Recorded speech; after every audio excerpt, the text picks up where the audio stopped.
যে আল্লাহ পাক রব্বুল আলামিন আপনার আমার মতো এই ছোট্ট কিডনির ভিতরে 14 লক্ষ নেফ্রন লুকাইয়া রাখতে পারলো, 22.5 কিলোমিটার দৈর্ঘ্য হবে এই নেফ্রনকে লুকাইয়া রাখতে পারলো। যে আল্লাহ তাআলা আপনার আমার এই ফিঙ্গারের ভিতরে সারা পৃথিবীর মানুষকে আপনার আমার ফিঙ্গারকে আলাদা করতে পারলো। যে আল্লাহ পাক রব্বুল আলামিন এই ছোট্ট জিহ্বার ভিতরে 357 রকম আইটেমের স্বাদ লুকাইয়া রাখতে পারলো। যে জিহ্বাকে সারা পৃথিবীর মানুষ থেকে আলাদা করতে পারলো। যে আল্লাহ তাআলা এই ছোট্ট একটা মেদার ভিতরে, জেহেনের ভিতরে, মাথার ভিতরে 1 কোটি 2 লক্ষ কিলোমিটারের তারকে পেঁচাইয়া রাখতে পারলো। ওই মালিক বুঝি এই কোরআনুল কারীমের ভিতরে সারা পৃথিবীর তথ্য লুকিয়ে রাখতে পারে না?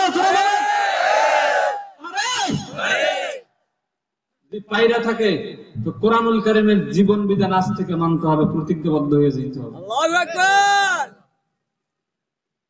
আসেন এখন কোরআনুল কারীমের কাছে কিছু প্রশ্ন করেন। সব বলে আছে, তাই কিছু প্রশ্ন করে দেখি কি আছে কি নাই। আপনার খুঁজা খুঁজা বের করতে হবে, সব কিছু লুকায়িত আছে। আপনি কোরআনুল কারীমকে জিজ্ঞাসা করে, কোরআন বুঝলাম তোমার এত দাম, করতে আইলে তুমি পরিচয় দিবা, তোমার দিতে পারবে তো। কোরআন কি বলে জানেন? কোরআন বলে 16 নম্বর পারা 20 নম্বর সূরা 1 নম্বর পৃষ্ঠার 2 নম্বর লাইন, সূরা তাহার 4 নং আয়াত। আল্লাহ তাআলা বলেন, তানজিলাম মিম্মান খালাকাল আরদা ওয়াস সামাওয়াতিল উলা।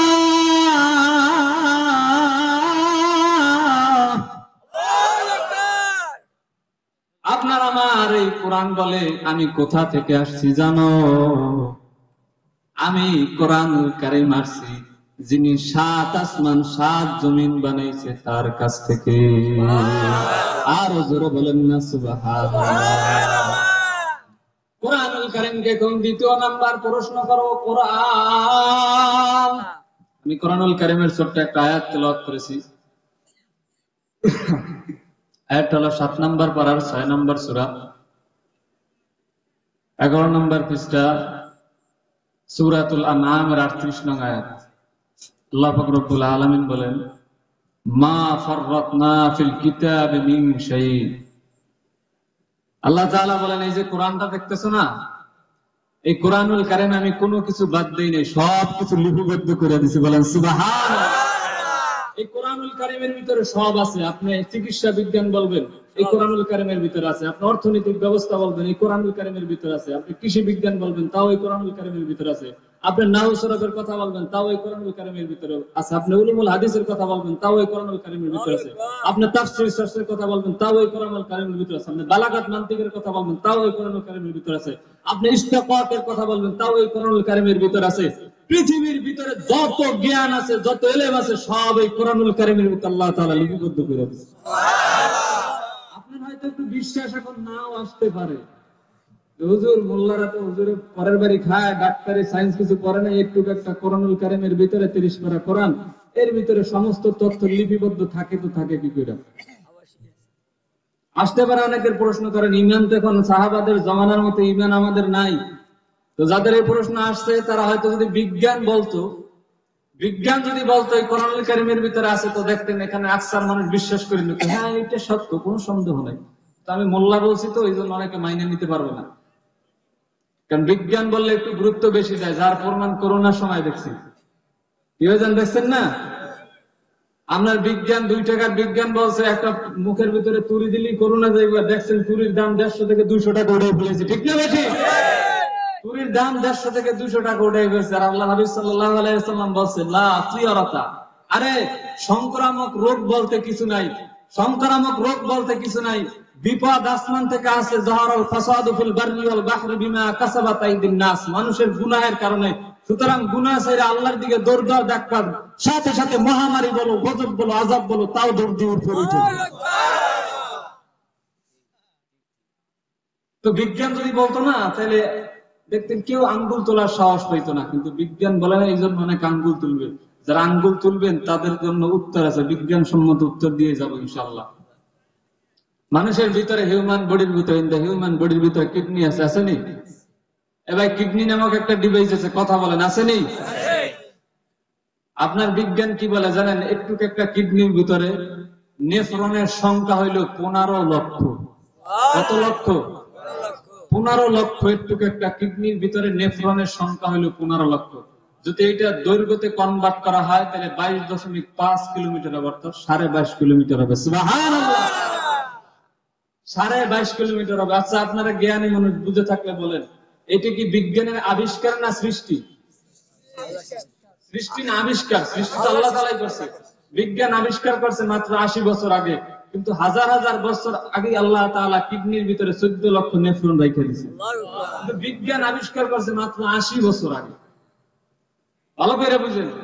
আপনার আমার জিহ্বাটা দেখেন না, এই জিহ্বার ভিতরে আপনার বিজ্ঞান বলে 357 রকমের স্বাদ নিতে সক্ষম একটু একটা জিহ্বার ভিতরে। কত? 357 আইটেমের স্বাদ একত্রে দিলে তো একত্রে 357 আইটেমের স্বাদ জিহ্বা বইলে দিতে পারবে। এই জন্য দেখবেন খাবারের ভিতরে যত আইটেম বাড়ানো হয় তত জিহ্বার ভিতরে মজা লাগে, তত জিহ্বার ভিতরে মজা লাগে। সেটা আরো আশ্চর্যের বিষয় হচ্ছে, আপনার আমার জিহ্বার ভিতরে ছোট ছোট দাগ আছে, ছোট ছোট ফোঁটা ফোঁটা আছে। আপনার বিজ্ঞান বলে কিয়ামত পর্যন্ত যত মানুষ আসবে, যত মানুষ এসেছে, যত মানুষ আছে, কারো দাগের সাথে কারো দাগ মিল নেই। সুবহানাল্লাহ। আচ্ছা বলেন তো, বুঝে থাকলে এটা কি বিজ্ঞানের আবিষ্কার না সৃষ্টি? আরো জোরে বলেন, আবিষ্কার না সৃষ্টি? সৃষ্টি করছেন কে? তার মানে আবিষ্কার করার আগেও এইটা ছিল। আবিষ্কার করছে 89 বছর আগে, তার আগে ওইটা ছিল। আপনার আমার মাথার ভিতরে মগজ আছে, আসেনি? বলে মগজের ওজন কত জানেন? 1300 থেকে 1400 গ্রাম। একটু চিন্তা করে দেখেন তো, 1300 থেকে 1400 গ্রাম মগজ আল্লাহ তাআলা মাথার ভিতরে রেখে দিয়েছে। কোন সময় টের পাইছেন? আপনারা যদি বলি আধা কেজি একটা ওজনের কিছু নিয়ে আপনি পাতা বুনিয়ে পর্যন্ত যান, দেখুন আপনার মাথার ভিতরে মনে হবে কয়েক মন ওজন দিচ্ছে।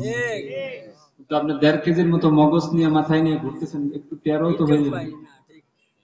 বলে মগজটাকে আল্লাহ তাআলা যে রগ বা শিরা বলেন, যে বেঞ্চ বলেন, এই রগ বা শিরা দিয়ে যে পেঁচাইছে, এই রগ গুলাকে যদি দৈর্ঘ্যতে কনভার্ট করা হয় তাহলে কত কিলোমিটার হবে জানেন? 1,02,00,000 কিলোমিটার। সুবহানাল্লাহ। বলে এই পৃথিবী থেকে চাঁদের দূরত্ব হলো 14 লক্ষ কিলোমিটার। তার মানে আপনার আমার জেহেনের ভিতরে যে তার আছে, সূক্ষ্ম সূক্ষ্ম যে রগগুলো আছে, এটা দিয়া দুনিয়া থেকে চাঁদে যাওয়া যাবে, আবার আসা যাবে, আবার যাওয়া যাবে 3 বার। 334, 102, 1,02,00,000 কিলোমিটার। আচ্ছা বুঝে থাকলে বলেন, এটা বিজ্ঞান আবিষ্কার করছে মাত্র 60-70 বছর আগে। বিজ্ঞান আবিষ্কার করছে মাত্র 60-70 বছর আগে। এর আগে ওই তার ছিল নাকি? এর আগেও ছিল? আরো জোরে বলেন, ছিল? এখন আসেন পয়েন্টে আসেন। এখন পয়েন্টে আসেন যে আল্লাহ পাক রব্বুল আলামিন আপনার আমার মতো এই ছোট্ট কিডনির ভিতরে 14 লক্ষ নেফ্রন লুকাইয়া রাখতে পারলো। 22.5 কিলোমিটার দৈর্ঘ্য হবে এই নেফ্রনকে লুকাইয়া রাখতে পারলো। যে আল্লাহ তাআলা আপনার আমার এই ফিঙ্গারের ভিতরে সারা পৃথিবীর মানুষকে, আপনার আমার ফিঙ্গারকে আলাদা করতে পারলো। যে আল্লাহ পাক রব্বুল আলামিন এই ছোট্ট জিহ্বার ভিতরে 357 রকম আইটেমের স্বাদ লুকাইয়া রাখতে পারলো। যে জিহ্বাকে সারা পৃথিবীর মানুষ থেকে আলাদা করতে পারলো। যে আল্লাহ তাআলা এই ছোট্ট একটা মেদার ভিতরে, জেহেনের ভিতরে, মাথার ভিতরে 1,02,00,000 কিলোমিটারের তারকে পেঁচাইয়া রাখতে পারলো। ওই মালিক বুঝে কোরআনুল কারীমের ভিতরে সারা পৃথিবীর তথ্য লুকিয়ে রাখতে পারে না? যদি পাইরা থাকে তো কোরআনুল কারীমের জীবন বিধান আজ থেকে মানতে হবে, প্রতিজ্ঞাবদ্ধ হয়ে যেতে হবে। আল্লাহু আকবার। আসেন এখন কোরআনুল কারীমের কাছে কিছু প্রশ্ন করেন। সব বলে আছে, তাই কিছু প্রশ্ন করে দেখি কি আছে কি নাই। আপনার খুঁজা খুঁজা বের করতে হবে, সব কিছু লুকায়িত আছে। আপনি কোরআনুল কারীমকে জিজ্ঞাসা করে, কোরআন বুঝলাম তোমার এত দাম, করতে আইলে তোমরা পরিচয় দিবা, তোমার দিতে পারবে তো। কোরআন কি বলে জানেন? কোরআন বলে 16 নম্বর পারা 20 নম্বর সূরা 1 নম্বর পৃষ্ঠার 2 নম্বর লাইন, সূরা তাহার 4 নং আয়াত। আল্লাহ তাআলা বলেন, তানজিলাম মিম্মান খালাকাল আরদা ওয়াস সামাওয়াতিল উলা।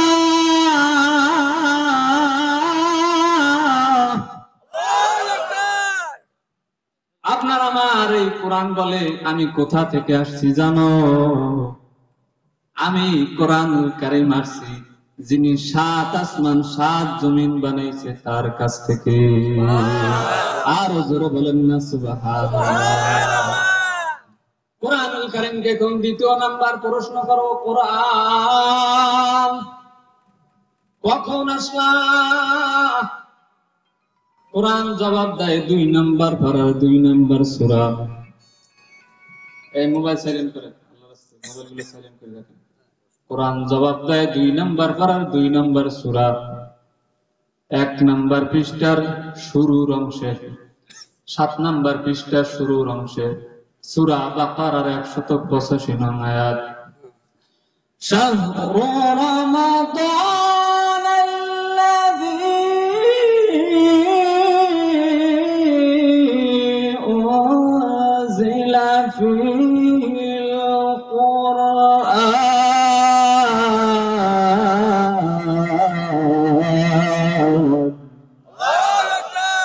কোরআনুল কারীম জবাব দেয় আমি আসছি কখন জানো? রমজানুল মুবারকে। কোরআনুল কারীমকে কোন প্রশ্ন করেন, কোরআন তুমি বললাম রমজানুল মুবারকে আসছো, দিনে আসলা না রাতে আসলা? রমজান মাসে তো আসলা, রমজান মাসে আসলা তো বুঝলাম, কিন্তু দিনে আসলা না রাতে আসলা? দিনে আসলে না রাতে আসলা? কোরআন বলে 30 পারার 97 নম্বর সূরা 19 নম্বর পৃষ্ঠা সূরা ফাতিরের 1 নং আয়াত, ইন্না আনজালনাহু ফী লাইলাতিল কদর। কি জানেন সেটা বক্সে ডিসপ্লে ফাটি গেছে নি? এভাবে করে না,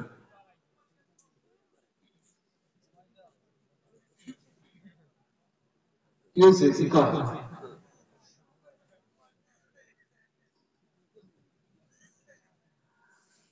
আস্তাগফিরুল্লাহ আযীম, আস্তাগফিরুল্লাহাল আযীম, আস্তাগফিরুল্লাহাল আযীম।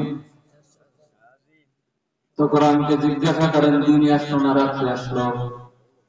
কোরআন বলে আমি আসছি লাইলাতুল কদর, রাত্রিবেলা। সুবহানাল্লাহ। আলোচনা বোঝার জন্য এই যে একটা পয়েন্ট মনে রাখেন, সামনে আলোচনা বোঝার জন্য, সহজতার জন্য।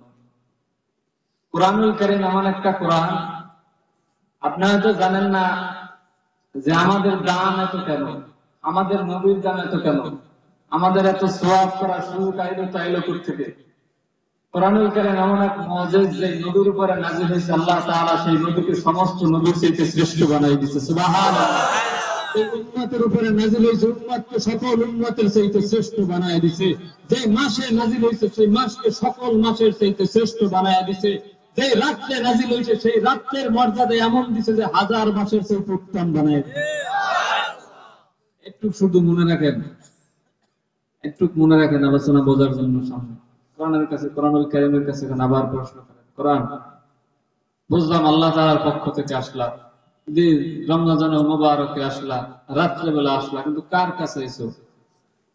কার কাছে আসলা? কোরআন বলে 26 পারার 47 নম্বর সূরা 6 নম্বর পৃষ্ঠা সূরা মুহাম্মাদের 2 নং আয়াত, ওয়া আমিনু বিমা নুজিলা আলা মুহাম্মাদ, জোরে বলেন না সাল্লাল্লাহু আলাইহি ওয়াসাল্লাম। কোরআন বলে আমি আসছি কার কাছে জানো? আমি আসছি হযরত মুহাম্মদুর রাসূলুল্লাহ সাল্লাল্লাহু আলাইহি ওয়াসাল্লামের কাছে, কোরআনুল কারীমের কাছে। আবার প্রশ্ন করো, কোরআন বুঝলাম মুহাম্মদুর রাসূলুল্লাহর কাছে আসছো, কিন্তু তার কাছে আসার আগে কোথায় ছিলা? বুঝলাম মুহাম্মদুর রাসূলুল্লাহর কাছে আসছো, কিন্তু তার কাছে আসার আগে কোথায় ছিলা? কোরআন বলে 30 পারার 85 নম্বর সূরা 11 নম্বর পৃষ্ঠা সূরা বুরুজের 21-22 নং আয়াত, বাল হুয়া কুরআনুম মাজিদুন ফি লাওহিন মাহফুজ।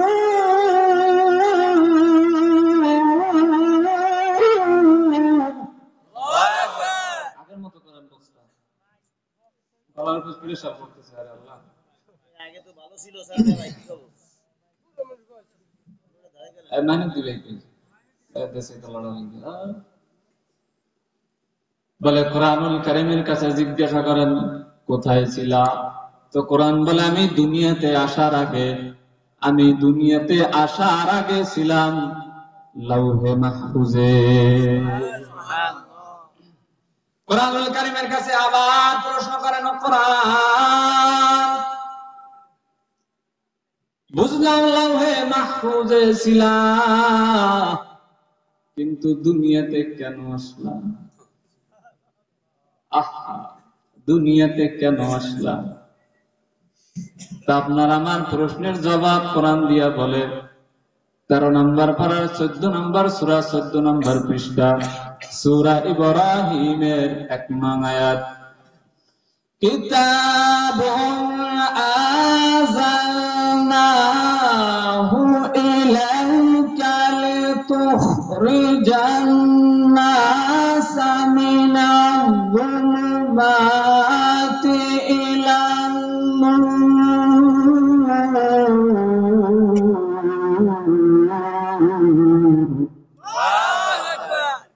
কোরআন বলে আমি দুনিয়াতে, আল্লাহু আকবার ধ্বনি হয় না, আরো জোরে বলেন আল্লাহু আকবার।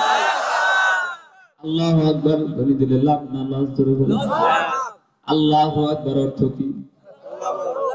একটু আইসে কইলে লেখেন আল্লাহু আকবার অর্থ কি জোরে বলেন। আল্লাহ সবচাইতে বড়। আপনি জবান দিয়া যদি আল্লাহ তাআলার বরত্ব ঘোষণা করেন তো কিয়ামতের ময়দানে আল্লাহ রাব্বুল আলামিন আপনাকেও বড় বানানোর সুযোগ করে দিবে। আপনি জানেন না এই শব্দটার কত দাম? ইমাম সিবাই রাহিমাহুল্লাহু তাআলা আনহু যারা কাফিয়া পড়ছে, হেদায়েতুন নাহু পড়ছে, তারা জানে মাখরাজ বড় একজন ইমাম হইল ইমাম সিবাই রাহিমাহুল্লাহু তাআলা। হেদায়েতুন নাহু পড়ছে, তার নাম করেন এমন লোক কম আছে। তিনি অনেক বড় মাপের একজন ইমাম ছিলেন নাহু শরফের। একদিন এক কনফারেন্সে তাকে দাওয়াত দেওয়া হইল। ওই দাওয়াতের ভিতরে হিন্দু ছিল, বৌদ্ধ ছিল, খ্রিস্টান ছিল, সকল লোক ছিল। দাওয়াতের ভিতরে এক সময় আলোচনা পর ডিসকাস করার সময় ওনাদের ভিতরে একজন বলে উঠল, আপনারা একটা ভাইরাল নাম বলেন, ভাইরাল যেটা সবাই চিনে, এমন একটা ভাইরাল নাম পান যেটা সবাই চিনে, এক নামে পরিচয় দেওয়ার প্রয়োজন হইবে না। তো সবাই বলল মানুষ, কেউ বলল গাছ। কিন্তু যখন ইমাম সিবাই রাহিমাহুল্লাহ তাআলার কাছে আসছে, যখন ইমাম সিবাই রাহিমাহুল্লাহ তাআলা আনহুর কাছে আসছে, তিনি বলেন সাগর নদী আর পাহাড় বনে পাখিদের গুনগুন গুঞ্জরণে, সাগর নদী আর পাহাড় বনে পাখিদের গুনগুন গুঞ্জরণে ভেসে আসে ওই সুমধুর তান, ভেসে আসে ওই সুমধুর তান, চারিদিকে শুনি আল্লাহর জয়গান। আল্লাহ মহান, আল্লাহ মহান, আল্লাহ মহান, আল্লাহ মহান, আল্লাহ মহান, আল্লাহ মহান, আল্লাহ মহান, আল্লাহ মহান, আল্লাহ মহান, আল্লাহ মহান। অন্তর দিয়ে ডাকতেন, দেখুন না কত ভালো লাগে। আল্লাহ মহান, আল্লাহ মহান, আল্লাহ মহান, আল্লাহ মহান, আল্লাহ মহান, আল্লাহ মহান, আল্লাহ মহান, আল্লাহ মহান। আল্লাহু আকবার মানে আল্লাহ মহান। তিনি এইটাকে কোনো আমল মনে করেন না। তিনি যখন দুনিয়া থেকে চির বিদায় নিয়ে অন্ধকার কবরে ঘুমাইছে, কয়েক বছর পরে তার খাদেম হুজুরকে স্বপ্ন দেখার পরে জিজ্ঞাসা করে, হুজুর আমার মালিক আপনার সাথে কেমন মুআমালাত করছে? আমার মালিক আপনার সাথে কেমন ব্যবহার করছে? ইমাম সিবাই রাহিমাহুল্লাহ তাআলা আনহু দুই চোখের পানি ফালা দিয়া বলে, ও খাদেম, মালিকের মুআমালাত আমার সাথে বেশি ভালো হয় না। খাদেম আশ্চর্যে জিজ্ঞাসা করে, হুজুর, আপনার মতো ইমাম, আপনার মতো আল্লাহ আল্লাহর সাথে যদি মালিকের মুআমালাত বেশি ভালো না হয়, তো বলেন আর কার সাথে মুআমালাত ভালো হবে? তো খাদেমকে বলে, তুমি চিন্তা করো, আল্লাহ তাআলা আমারে মাফ করছে। সুবহানাল্লাহ, আলহামদুলিল্লাহ।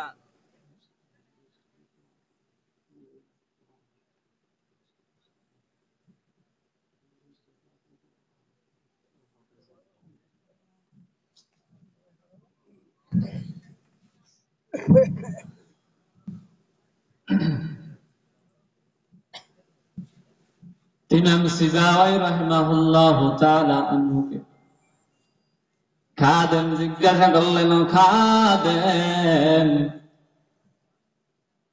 তুমি চিন্তা করো না, আল্লাহ পাক রব্বুল আলামিন আমার সাথে মুআমালাত খারাপ করলো, আমারে মাফ করে দিছে। তো খাদেম ডাক দিয়া বলেন, হুজুর, কোন আমলের কারণে মাফ পাইলেন? কোন আমলের কারণে মালিকের কাছে ক্ষমা পেয়ে গেলে? হুজুর বলে, এমন একটা আমলের কারণে মালিকের কাছে ক্ষমা পেয়েছি, নিজে কখনো চিন্তা করতে পারি না এই আমলটা আমার আল্লাহ তাআলা কবুল করেছে। নিজে কখনো চিন্তা করতে পারিনি এইটা আমার আমল, এইটা আমার ভালো কাজ, আমি কোনোদিন চিন্তাও করি না। যখন কবরের ভিতরে আসলাম, দেখি আমার গুনাহ এবং আমল দুটোটা বরাবর হয় না।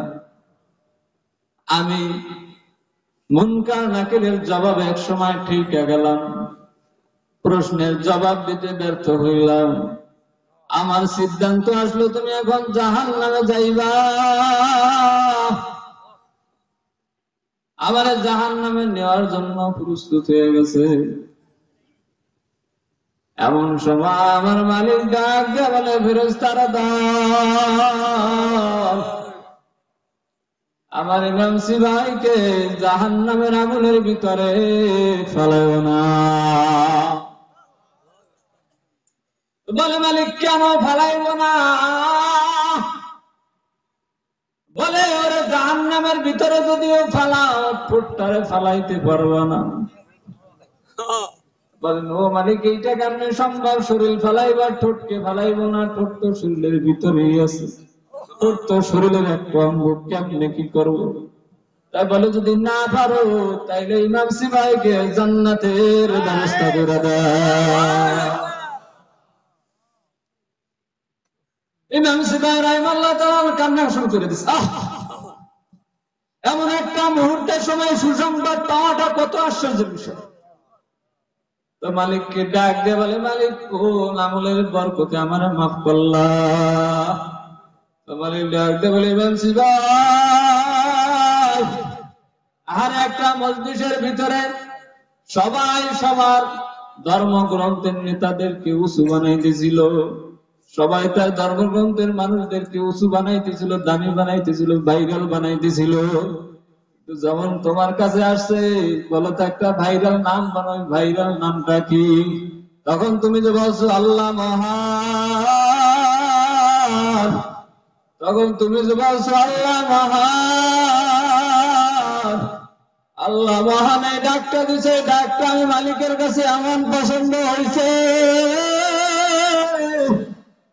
আমি আল্লাহ তাআলা ডাকটা এমন কবুল করে নিছি, এবং তোমার জাহান্নামের ফয়সালা হয়ে গেল। আমি তোমার জাহান্নামের ভিতরে ফেলাইতে পারবো না তোমার ঠোঁটটার কারণে, কারণ ওই ঠোঁটটা দিয়ে আমি আল্লাহ তাআলার নামটা উঁচু করছি, আমি আল্লাহ তাআলা এখন তোমার জান্নাতের উঁচু মাকাম দান করবো। সুবহানাল্লাহ, আমি আল্লাহ তাআলা তোমার জান্নাতের উঁচু মাকাম দান করবো। এই জন্য আল্লাহু আকবার শব্দটা বন্ধু আস্তে বলা চাই না, জবান দিছি আল্লাহ। আল্লাহু আকবার শব্দটা আরো জোরে বলতে চাই, বলেন না আল্লাহু আকবার। কুরআনুল কারীমের কাছে এখন আপনি প্রশ্ন করেন, আবার প্রশ্ন ছুড়ে দেন যে কোরআন, দুনিয়াতে তুমি কেন আসলা? কোরআন বলে আমি দুনিয়াতে আসছি মানুষদেরকে অন্ধকার থেকে আলোর পথে বের করার জন্য। কথাটা ভালো করে বুঝেন, কোরআন কি জন্য আসছে? মানুষদেরকে অন্ধকার থেকে কিসের দিকে বের করার জন্য? আরো জোরে বলেন, কিসের দিকে বের করার জন্য? আলোর দিকে বের করার জন্য। তার মানে হইল কুরআনুল কারীমের জীবন ব্যবস্থা বাদ দিয়ে কেউ যদি জীবন পরিচালনা করে তাহলে সে অন্ধকারের পথে হাঁটতেছে। কোরআনই একমাত্র জীবন ব্যবস্থা, কোরআনই একমাত্র পথ ও পন্থা, যার অনুসরণ অনুকরণ ব্যক্তিগত জীবন থেকে আন্তর্জাতিক জীবন পর্যন্ত জানের নিরাপত্তা বলেন, মালের নিরাপত্তা বলেন, ইজ্জতের নিরাপত্তা বলেন, সকল প্রকার নিরাপত্তা 1000% দিতে সক্ষম। অথচ আমরা দেখেছি মানুষের ভাগ্যের পরিবর্তন করার জন্য, মানুষের জান মাল ও ইজ্জতের নিরাপত্তা দেওয়ার জন্য বাংলাদেশের সংসদকে স্বাধীনতার পর থেকে অদ্য পর্যন্ত 15 বার পরিবর্তন করা হয়েছে। না মানুষের ভাগ্যের পরিবর্তন করতে পারে নাই, না আজও মানুষের মালের নিরাপত্তা দিতে পারে নাই, আজও মানুষের জানের নিরাপত্তা দিতে পারে নাই, খুন বাড়ছে ছাড়া কমে নাই, আজও মা বোনদের ইজ্জতের নিরাপত্তা দিতে পারে নাই। মা বোন রাত 10টার পরে একা হেঁটে যাবে, সেই নিরাপত্তা স্বাধীনতার 54 বছর পরে আমরা পাই নাই। স্বাধীনতার 54 বছর পরে আমরা পাইনি। আপনি জানেন না গত 5 বছরে আদালতের ভিতরে ধর্ষণের মামলায় আছে 30,272টা। জোরে বলেন না নাউজুবিল্লাহ। 30,272টা ধর্ষণের মামলা আছে আদালতে। আইনমন্ত্রী আনিসুল হকের তথ্য অনুযায়ী 2022-এর 21 ফেব্রুয়ারি উনি একটা কথা বলছিলেন যে বাংলাদেশে আদালতে বিচারাধীন 40 লক্ষের উপরে মামলা হয়ে আছে। 40 লক্ষের উপরে বিচারাধীন মামলা হয়ে গেছে। এগুলো সব ফেরেশতারা করছে। কারা করছে? জোরে কোন কারা করছে? খুঁজে দেখেন, আপনার আমার মতো টুপিওয়ালা দাড়িওয়ালা লোকের অভাব নেই। এদেরকে কি বলবেন? মানুষ? মানুষের মাপকাঠি বলতেছে। তা আপনি কি বুঝলেন বন্ধু? দুনিয়ার তন্ত্র মন্ত্র দিয়া মানুষকে কখনো শান্তির পথ দেখানো সম্ভব না। শান্তির পথ একমাত্র হইল কোরআনের বিধান, কুরআনুল কারীমের বিধান। ছোট্ট একটা উদাহরণ দিলে বুঝবেন। যে ব্যক্তি মোটরসাইকেল আবিষ্কার করছে তিনি কিন্তু মোটরসাইকেল কিভাবে ড্রাইভ করতে হবে তার থিওরিও দিয়ে দিয়েছে, তার গাইডলাইনও দিয়ে দিয়েছে। দিছেনি? পিক আপ ধরবেন, তারপরে ক্লাস একটু বাড়াইবেন, তারপরে গিয়ার দিবেন, নাকি এরকম না বিষয়টা? কেউ যদি মোটরসাইকেল যে আবিষ্কার করছে ওই ব্যক্তির আবিষ্কারকের গাইডলাইন বাদ দিয়ে নিজের মন গড়া যদি কেউ ড্রাইভ করতে চায়, আপনারা জ্ঞানী মানুষ বলেন ও রাস্তার উপরে থাকবে না খালের মধ্যে যাবে? ওর ঠিকানা হবে খাল, বিল, নদী, নালা, পুকুর, কোলা, এর বেশি কিছু না। আরে থিওরি গাইডলাইন দেওয়ার পরে তো অনেকে চালাইতে পারে না। একজন দক্ষ ড্রাইভারের কাছে যাইতে হয়, যে শিখতে হয় বা এইভাবে না এইভাবে চালাইতে হবে। দুনিয়াটা এত বুঝে না, আখিরাতের ব্যাপারে খোলা খোরা লুলা আলু আতুর ল্যাংড়া সব হয়ে বইতে হয় না। একটা কথা বলি, আলেম ওলামাদের ভিতরে একটু খেলাঠালি বেশি চলে, ঠিক না? এক লোক এসে আমার জিজ্ঞাসা করে, আমরা হুজুর মধ্যে তো ভেজাল, হুজুরই তো ঠিক নেই। আমাদের সমাজে এরকম লোক আছে দেখবেন অনেক, নিজের দোষ গুলা কার মাথায় চাপায়? হুজুরের মাথায় চাপায়। এক বছর আগে সভাপতির পোলা মসজিদে নামাজ পড়ার জন্য ইমাম সাহেব যাইতেছে, তো সভাপতির পোলা দেখে রাস্তা দিয়ে যায়, তো ডাক দিছে, ভাই এদিকে আসো, নামাজ পড়বে না? তুমি সভাপতির পোলা। বলতেছে, হুজুর আমার প্যান্ট ঠিক নেই। কি ঠিক নেই? প্যান্ট ঠিক নেই। প্যান্ট একটা পরে রয়েছে সভাপতির পোলা 3 কোয়ার্টার। আমাদের একটা রোগ কি জানেন? মসজিদ মাদ্রাসা মাহফিলের সভাপতি উচিত ছিল দিনদার। কথা বলে সেক্রেটারি হওয়া উচিত ছিল দিনদার। কারণ আফগানিস্তানের ভিতরে এখন দেখেন, যে ব্যক্তি বিমান ড্রাইভ করতেছে ওই ব্যক্তি আবার নামাজ পড়াইতেছে, যে ব্যক্তি গাড়ি চালাইতেছে ওই ব্যক্তি আবার দেখা যায় মন্ত্রী, যে ব্যক্তি গাড়ি ড্রাইভ করতেছে ওই ব্যক্তি দেখা যায় আবার বিচার আদালতের প্রধান চেয়ারে বসে রয়েছে। তাদের কাছ থেকে আমাদের শিক্ষা নেওয়া উচিত যে তারা 2021 সালে ক্ষমতায় আসছে মাত্র 3 বছর, 2 থেকে 3 বছরের ভিতরে তাদের ডুয়েল কারেন্সির মান বাড়ায় গেছে সারা পৃথিবীর ভিতরে 3 নম্বরে। আর আমরা এমন হইলাম স্বাধীনতার 54 বছর পর্যন্ত খালি দাম কমে আর কমে, এখন চিনির কেজি 28 টাকা থেকে কয়টা জানি রাগন নেওয়ার প্রতি রাগের নাল হাক্কু মুরুল হকে তো তিতে হয়, হকে তো তিতে হয়। করলায় কিন্তু যেই জিনিস দেখবেন তিতা বেশি ওই জিনিস উপকার বেশি। এটা থিওরি মনে রাখেন, যেই জিনিস তিতা বেশি ওই জিনিস উপকার বেশি। তোদের হক কথা একটু তিতা লাগে, সবার ভালো লাগে না। কেউ গার উপরে পরে, কেউ মাথার উপরে পরে, কেউ ঠ্যাঙ্গের উপরে করে, কেউ পিঠের উপরে পরে। ভালো লাগে না যে মাথার উপরে জারি দেয় এরকম করে, যার হাতের উপরে পরে ঘুষি দেওয়ার চেষ্টা করে, যার পিঠের উপরে পাশা দিয়ে ঠেলা দেওয়ার চেষ্টা করে। কথা কয় না, ঠিক না? সভাপতির পোলারে কইতেছে এদিকে নামাজ পড়তে আমার প্যান্ট ঠিক নেই। তোর প্যান্ট ঠিক লাগবে না। ইমাম আবু হানিফা রাহমাতুল্লাহ একটা মাসালা আছে, মাসালাটা আসলে অত পর্যন্ত তাহকিক করার সুযোগ হয় না আমার, বাকি পেয়েছি আর কি, কতটুকু সহি জানি না। যে যদি প্যান্টের ভিতরে নাফাক থাকে তাহলে পানি ভিজে বিসমিল্লাহকে 3 বার পাক দিলে পাক হয়, যেটা মানে বিশুদ্ধতা আমি তো তাহকিক করিনি, কিন্তু আছে পেয়েছি। বলতেছে আর তোর পাক করার ব্যবস্থা করতেছি। না হুজুর অনেক সমস্যা হয়ে গেছে। হুজুর রাগই তো প্যান্টের ভিতরে আগজন আমস্ত, প্যান্টের ভিতরে আগজন আমস্ত। হুজুর এতই করেন না তো, নামাজ পড়তে মন চায় না। কি করতে মন চায় না? নামাজ তো পড়তে মন চাইবে না, তোর শয়তান হুজুরে ধরছে ভালো করে দিকে মসজিদে। হুজুরে কইতেছে হুজুর নামাজ পড়লো কেন পিছনে? আপনার পিছনে নামাজ পড়বো, আপনারাই তো ঠিক। ও যে নিজের প্যান্টটা নাপাক বানাই ফেলছ, নামাজ পড়তে মসজিদে উঠতে সাহস হয় না, একা হুজুরে বলে ঠিক কথা।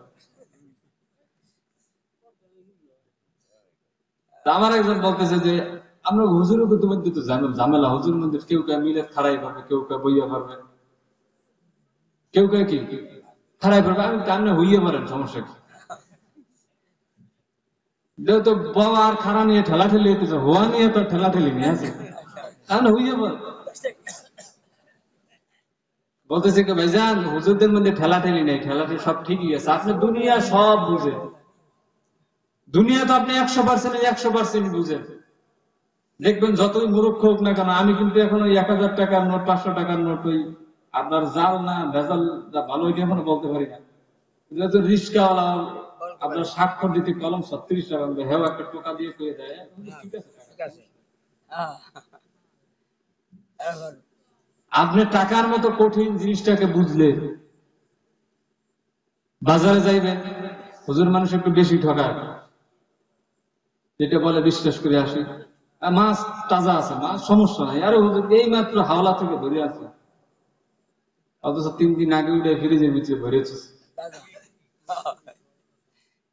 আমরা বিশ্বাস করে আনছি, বাড়ি যাই না দেখি যে পুলায় কেমন লাল থাকতাম। ওনার অবস্থা করুন, ওনার আইসিইউতে নেওয়া লাগবে এরকম অবস্থা। কিন্তু একজন সাধারণ মানুষ এবার টিপ দিয়ে খায়, মাছ দিয়ে 3 দিনে আগে উঠেছে, তারপরে কানে পট্টি পুট্টি হারিয়ে গেলাম, তারপরে কানের পট্টি পুট্টি হারিয়ে লাইতাম। আমি বরিশাল, আপনারা বরিশালে কথা আবার মাইন্ড করেন নাকি? বরিশালের বাসায় কথা বলতে আলাদা একটা এক্সপিরিয়েন্স আছে, ফিলিংস আছে, কি বলেন?